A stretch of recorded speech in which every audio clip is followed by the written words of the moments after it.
Welcome to the Chaos Whispers of Healthcare, the podcast for busy healthcare leaders who are ready to get out of survival mode so they can focus on what matters most.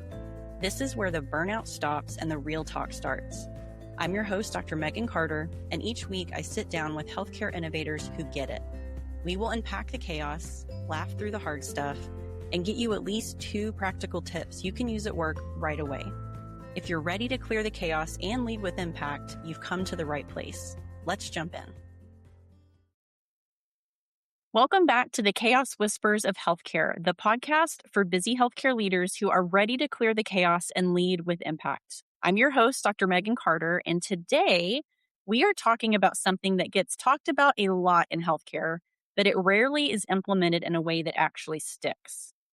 Today, I am joined by Dr. Bryan Sexton, who is a national leader in healthcare well-being and the work behind the Duke Center for the Advancement of Wellbeing Science. Dr. Sexton is the Chief Wellness Officer for Duke Health Integrative Practice. Now, I first connected with Bryan during my DNP program at Duke back in 2019. And at that time, my project focused on nurse manager resilience. And we used his WISER tool as our intervention, which we'll touch on here later. Halfway through, though, 2020 hit. So, of course, as I'm trying to implement this project, we experienced the pandemic. So we had to pivot and rename the project Nurse Manager Resilience in a Pandemic, which was ironic. And even in that chaotic environment, we actually saw measurable improvements in our nurse manager pilot group, which just proved to me how valuable and impactful his approach and these tools actually are. So welcome to the show, Bryan. We're so excited to have you. Thank you for having me. I'm looking forward to this. Love it, love it. Let's start here. What's something about healthcare leader well-being that most people think is true, but actually isn't? Something about healthcare worker well-being? Mm-hmm. Something that leaders do frequently that I find kind of amusing. And it's a shame because we have these expectations that are kind of ill-informed. If I had a nickel for every time a nurse manager said to me, I can't talk about burnout with the nurses. If I do that, all they do is that's all they want to talk about. If I talk about burnout, I cause them to get burned out. Suddenly, all they ever want to talk about is burnout. So I caused the burnout. I'm like, no. That does not mean what I think that does not mean what you think it means. Actually, what's happening is if you create a safe enough space for a nurse to say, I'm struggling with this. Right. You're opening the floodgates for what they've been holding back for a long time.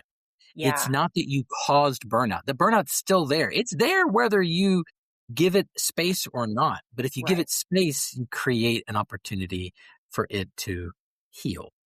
That is fascinating. That's such a great point. And that's not the first time I've heard that. So totally agree with that assessment. Yeah, we want to create the space for them, but also because we're drowning ourselves as healthcare leaders, sometimes we're like, is this the time and place for me to open that can of worms? So I love that we're going to talk about practical strategies to help them guide those conversations today. I mean, imagine for a second, all the nurse managers who feel guilty that by talking about it openly, they feel like they caused it. I have to walk them back from that, not infrequently. So that's not what happened here. Yeah. But they feel they really feel a sense of ownership. I want to channel that into what to do about it. Yes. And not all this kind of like misplaced self-blame. I love that. Thank you for highlighting that because you're right. Healthcare leaders, nurse managers, all of them, we go into it not for the pay, Lord knows. It really is a calling to take care of others. So I love that you extended grace to that. That's beautiful. Yeah. If you could maybe give us the short version, but how did you get into studying and improving well-being specifically in healthcare? I did not take a traditional path, that I can tell you. So I did flight safety for a long time during my training, and we went from flight safety to patient safety. Right out of my training, I was hired by Johns Hopkins to do that work in patient safety and quality improvement. What we learned along the way, I'm going to skip over some details here, but what we learned along the way is that those work settings that had burnout had extraordinary difficulty rolling out quality improvement projects. And so we started using a well-being assessment at the front end of quality improvement to understand the pace and intensity that a given work setting was going to be capable of when rolling out some new protocol or some new checklist. And that taught us so much about, in Maslow's hierarchy of needs, you got to have gas in the tank to do something different. Right. So we're just but we figured out the right order to ask things in. And so that's why I shifted kind of slowly from quality and safety to, well, how do we put gas back in the tank? And Mm. that opened up a whole new field of, well, what should we be looking at as interventions? And let's make sure that these interventions work on busy, tired, cranky healthcare workers. Right. And that's what kind of got us here. And it's pure gold. And I love that you kind of landed in it unintentionally, but it's pure gold because you've been doing this work for a long time. A lot of people know about Duke and their wellness focus. I mean, globally, not just nationally. And yet, that we still see this in practice where people are pouring all of these process improvement projects, quality, like we're all trying to make the spaghetti stick, but very few organizations continue to put the person first and think about how much change can they really handle. So I love that you guys continue to beat the drum on that because it's very real. Absolutely. Yes. So so when we talk about well-being, I just want to contextualize it. What does poor well-being actually look like in a healthcare leader's day to day? We know about fatigue and, some of the physical Yeah. symptoms, but what are some of the other symptoms? Well, can I ask? I want to answer that question in a very specific way. So the question is, what does well-being look like in a leader or in a healthcare leader, or, Yeah, or let's just say, or poor well or lack thereof. Either one. Either one. Yeah. so. So let me ask and answer a slightly different question. Yeah. If you are a healthcare worker or healthcare leader that is struggling with well-being, what does that look like? And the way we know this is because we use a standardized metric called emotional exhaustion. So if Mm, I measure, I'm going to ask you questions like, agree, disagree. Do you feel frustrated by your job? Are you working too hard at your job? Do you feel burned out from your work? These kinds of things. yeah. If you're saying yes, yes, yes, that's burnout. That's Mm, emotional exhaustion. Now, if I know that about you, whether you're a leader or not, if you work in healthcare, if I know that about you, guess what else I know about you? I know about your likelihood to get into a car accident on the way home from work. mm, I know about your immune system function. I mm, know about your marital satisfaction. I know about your length of stay, your standardized mortality ratios, your infection rates, your medication error rates. I know about, your intentions to leave, your intentions to reduce your effort. I know about your disruptive behavior mm, vulnerabilities. I know about all these things just by answering, just by getting that one thing from you. We yeah. get deep insight that goes way beyond your role in healthcare, but kind Yeah. of it tells us a lot about your vulnerabilities just Yeah. in general. And Yeah. I like to think of emotional exhaustion because we do this on school teachers and we do this on people in software companies and people who work in healthcare. It's agnostic to application, but the neat thing about it is that it tells us, in my view, this is how I interpret it, this is how I talk about it. It just gives you a signal of your ability to do stuff. Yeah. So if you're highly exhausted, your ability to do stuff is compromised, and that's going to show up in every realm of your life. Right. So that's where I would. It's not just patient care. It goes beyond that because it's affecting you at your core. It's affecting your charge in your battery, which is going to show up anywhere where you need to use your battery. Yeah. I so appreciate you painting that picture because you're right. It's funny you mentioned this from a holistic perspective. Work is one part of our life, but it's not Yeah, all of our life. I forget who I was having this conversation with, but we talked about, life is a give and take, how much time and energy we pour into each part of our life. And yet all of it wraps up together at the end of the day for us. And we have to process it and carry that. And so I really appreciate you pulling that together in that way. That was great. sure. Where do you think leaders specifically, because we have so much data on the clinicians, rightfully so. They're the ones doing the important job of caring for human beings. But for the leaders who are caring for those clinicians, where do you think they might unintentionally be making this worse for themselves? I think leaders usually under value the impact they have on the well-being of everyone that reports to them. Mm, Very, very consistently across work settings and across health systems, like you name it. yeah, What I find to be interesting is if you say, and we found this at Duke, if you're a nurse manager and you say you can sleep when you die, kind of bathroom breaks are for the lame in the weak, right. there's no need to eat during a 12-hour shift. That shows everyone else that self-care is not on the table.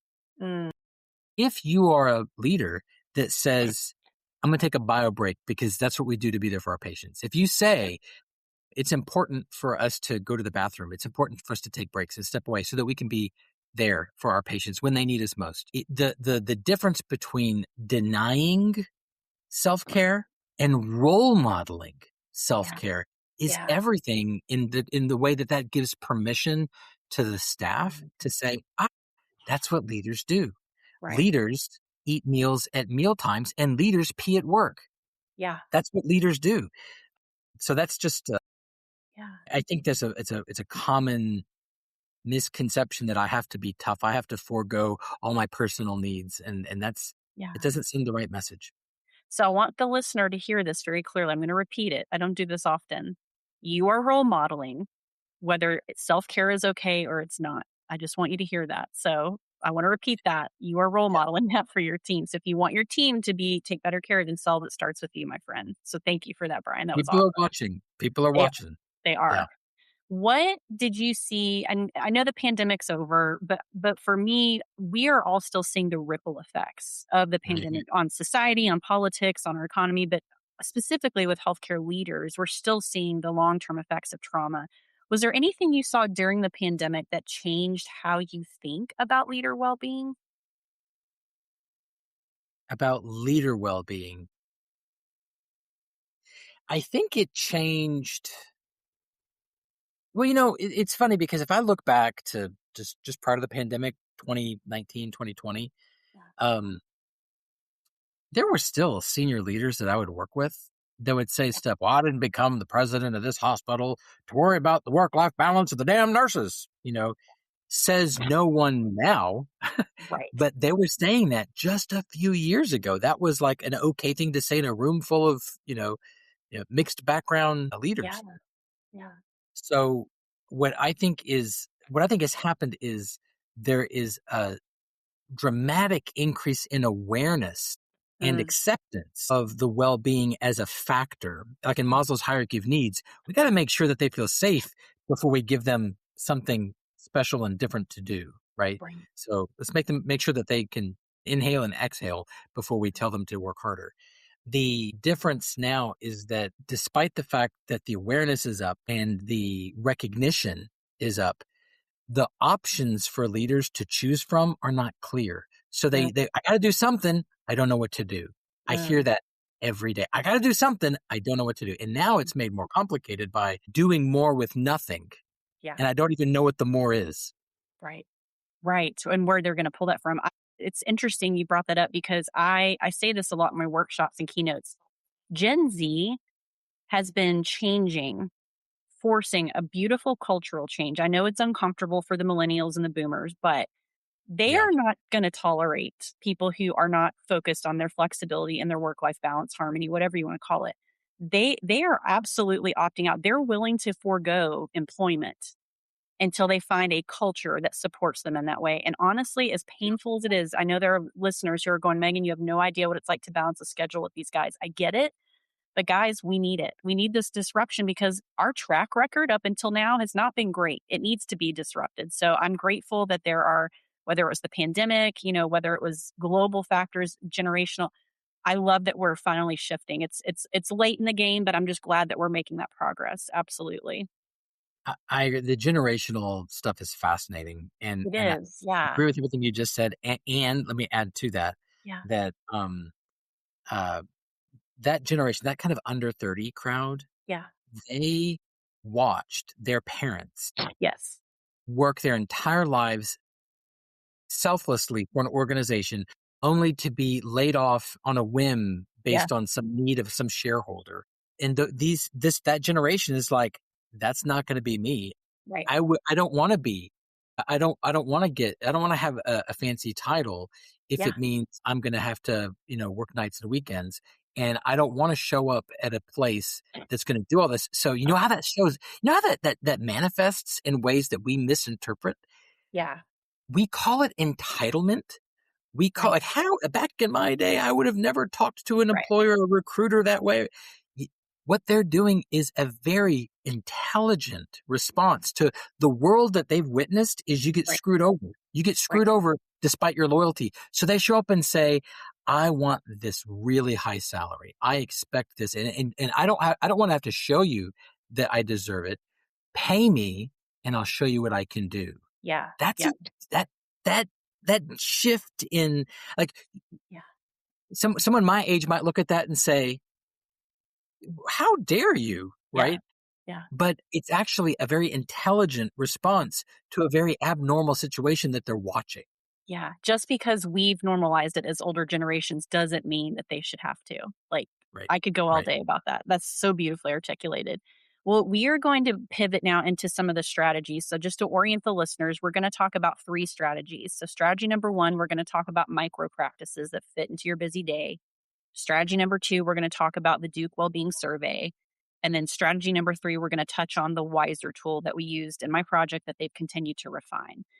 So, strategy number 1, let's talk about micro practices. So, a lot of leaders hear the term self care, and honestly, some of them will immediately just tune it out. So, let's make it real. What are some micro practices that actually work in a healthcare setting? Yeah, there's a couple of my favorites I like to work with, and I learned about this. Let me just say, from neonatal ICU nurses, they put a wrinkle in my brain that I'll be forever grateful for. Yeah. They said literally, this is back in 2013, 2014, when we were starting to do randomized controlled trials, and we said we would like you to do this bite-sized well-being intervention. Would you be interested in participating in this study? And they were like, yeah, I'll check out your little well-being intervention, but I'm not going to put the baby down. If I could do it with one hand on my phone, I'll give you maybe 2 minutes. Yeah. But Yeah. I got to get back to my babies. Yeah. And we're like, oh, what do you mean we can't do an intervention in 1 or 2 minutes? Well, it took us like 10 years to get Yeah. there, but we Yeah. got there, and we got the dose smaller and smaller. We got it more and more. Like, what's the minimally effective dose? How do we make this more engaging? How do we keep it fun and interesting and useful Yeah. for these busy, tired, cranky healthcare workers? And I'll give you a couple of examples. A really popular micro intervention is called 3 Good Things. Yeah. So every day, within about 2 hours of sleep onset, they'll send you a text message, and it says, Megan, here are what are 3 things that today that didn't suck. Good thing number 1, good thing number 2, good thing number 3. Boom. It takes about 1 to 2 minutes to do it, and if you do this every day and we do it, our dose, we monkeyed around with this for a while, but our dose is 15 days. If every day for 15 days, you just list out, if you just look back and note, here are 3 things that went well. Despite the dumpster fire that might have been that particular day, here are 3 things that weren't awful. Yeah. You train your brain to see the good right next to the bad. Mm. And that gives you a buffer. The buffer is so powerful. It's actually better than selective serotonin reuptake inhibitors in terms of its efficacy. Wow. This micro intervention. So 1 to 2 minutes a day. That's what the neonatal nurses said. 1 to 2 minutes a day. Yeah. Just pause and say, what are 3 things that went well? That's it. And the effect lasts. We've measured this and shown the follow-up data 1 month, 6 months, 12 months later. The effect lasts 14. Wow. So you just have to do this 15 days a year, and you get your dose. And then you can do it again next year, and then the next year. So that's one example of a micro intervention.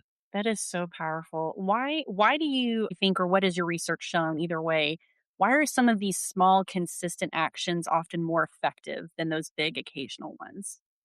Like, sorry, to clarify, like if like one time a year I get to take a big cruise vacation, or one time a year I go to a yoga retreat versus like you're Yeah. talking about the small daily ones. Walk me through that a little bit.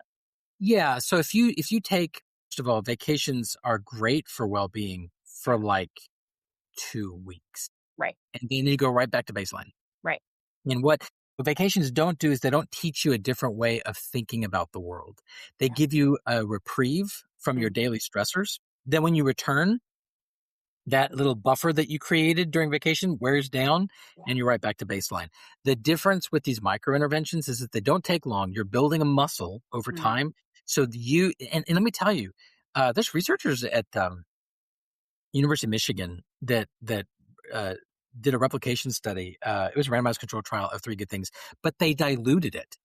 And instead of doing it every day for 15 days, what are 3 things, every day, they said, let's do 3 good things 3 times a week for 3 weeks.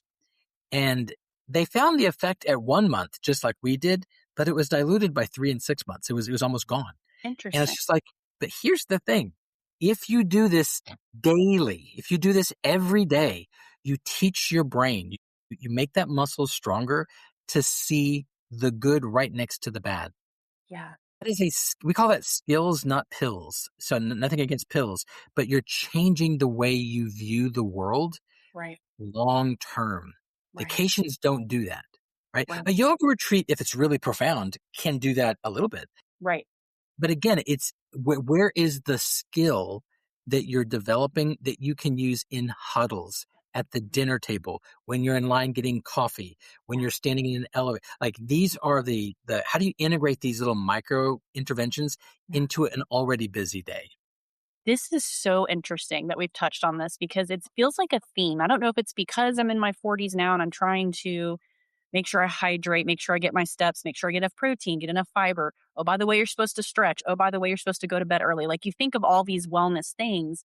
And what's been interesting is when I pick one or two, and I just do it consistently on a daily basis. I may not hit my total protein goal or my total step goal, but I'm trying consistently each day. I have found way better results with that.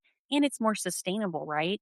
Because you're doing small, simple things. You're not making some radical life change. We know when people, literature shows us when they do extreme dieting, it might get them a result temporarily for an event, but it's not something they can sustain long term. And so I feel like we're touching a well being's no different, that part of our life, just the small, but it's the consistency with which we do the small practices, it sounds like, that gets us that impact.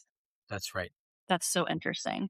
And you So, can dilute it by not do like the dose of any intervention is really important, right? It's like right, the frequency and the duration and the intensity. right. And we've worked really hard over 15 years to Mhm. get what is the minimally effective dose for every one of these 20 bite-sized interventions. Yes. And when it gets to be too little, we're like, okay, let's ramp it back up a little bit. We need to make sure Right. that we stay in that sweet spot. Yeah. And I'll tell you, this is kind of a fun like historical tidbit that might help the clinicians put this into perspective. Is Three Good Things originated in severely depressed patients Mm, because we were trying to come up with psychologists were trying to come up with interventions for people who had a hard time getting out of bed, had a hard time holding down a job or driving a car, and the standard kind of like journaling yeah. intervention. I want you to write in a journal every day for 21 days for 45 minutes a day about all the things you're grateful for. Mm, And guess what? Yeah, people who did that, they showed massive improvements. But in this population of people that are struggling with clinical depression, with severe depression, yeah. it's really hard to get them to do it once for 45 minutes, not even to mention 21 days in a row. Right. And so they figured out what we can do is we can concentrate that instead of saying making a list of all the things you're grateful for. Oh, I love chicken, I love lavender, and Yeah. I love my manager, and instead of then you can say instead name a person who's done something amazing for you. They didn't have to, but they did, and you're grateful that they did. And I want you to spend the next 7 minutes writing a letter of gratitude. Mm, This is how it made me feel, and this is what it says about you that you did this thing. yeah. If you spend 7 to 10 minutes doing that one time, this is another one of the interventions. This is called the gratitude letter. Yeah. If you do that one time for 7 to 10 minutes, we can measure a difference in you 2 months later using randomized controlled trials. Wow. That's really cool. Now, does that last for a year? No, but we're talking about one time, 7 to 10 minutes. Totally That's doable. that's where these interventions that were designed for people that were kind of they were compromised in their ability to kind of take on something new or Yeah. difficult. Yeah. And we made it so easy for them Yeah. that we then turned, so what if you give this to a population that's not severely depressed? Yeah. Guess what? Works there too. Yeah. Yeah, so powerful. Thank you for sharing that. That's incredible. And what's helpful for leaders who are so busy and have to make these very specific decisions about where to spend their precious time and energy because they tend to put themselves last. What I find is Right. they're more open to trying things like this when they're small and they're able to do it consistently, especially passively, even if it's just internally in their mind. I think that's so powerful. So thank you for sharing that. Yeah. Let's pivot to the next strategy. So we want to talk about the Duke Wellbeing Survey. So you have developed this survey. Can you walk us through what it is and how it might help the leaders? So in one of my roles, I'm a psychologist and a psychometrician. So I mean, a psychometrician is someone who creates metrics and then does validation studies to make sure that they're measuring what you think they're measuring. We spent a lot of time measuring well-being and coming up with new ways of measuring well-being. And we have a multi-dimensional survey that that looks at what you and I would call burnout, emotional exhaustion. That's what we were talking about before. But we also look at work-life integration. Or do you take breaks? Or do you get home late from work? Things like that. And we look at emotional recovery, which Mhm. is, do you bounce back after an upheaval? Right. And we look at professional fulfillment. So those are 4 domains that when you put them together, they're really powerful. And they're related to things like depression and anxiety. But more to the point, you get this really cool profile of, someone who's like high, high, low, low, Yeah. or someone who's low, low, high, high on these dimensions. And that tells us, ooh, you need this intervention, but Mhm. that person needs this other intervention. And Yeah. now you can use precision well-being to map the right intervention onto the right well-being need. Yeah. That's that's super high tech. That's super exciting. And I'm like, watch this space because that's going to be a really fun part of the well-being science to watch over the next 10 years. Very, very cool. But that's what when we say survey, we Yeah. mean it's multiple dimensions. It's all well-being. It's multiple dimensions. Yeah. And if I give you one quick example, I Yeah. personally have been filling out well-being surveys for a long time. Yeah. I'm very high, even today, I'm very high on emotional exhaustion. Yeah. So that means my well-being battery is actually quite small and it Mhm. loses charge quickly. Gotcha. So it doesn't take much for me to lose charge. But my emotional recovery, which is how quickly can you recharge that battery Yeah. when it gets low, is very high. So I don't have a very big battery, but if I lose charge, I know how to recharge it very quickly. I play pickleball, I run, I spend time with my kids. I like to spend time outside. I'm a woodworker. I spend a lot of time making things out of if it's firewood. Can Yeah. I take it out of the firewood pile and make something out of it? Make something useful. It's great. If I don't make something useful, it's still firewood. That's right. That's right. These are things that I do to put gas back in my tank. And so what happens is when you have a multidimensional well-being assessment, you can really target what types of interventions and activities are going to land with a Right. group of people and which ones are going to be less likely to land. And there's not one thing. If you do this one thing, everybody gets better. We've been looking, can't find it. I've been looking for 30 years, can't find it. Preach.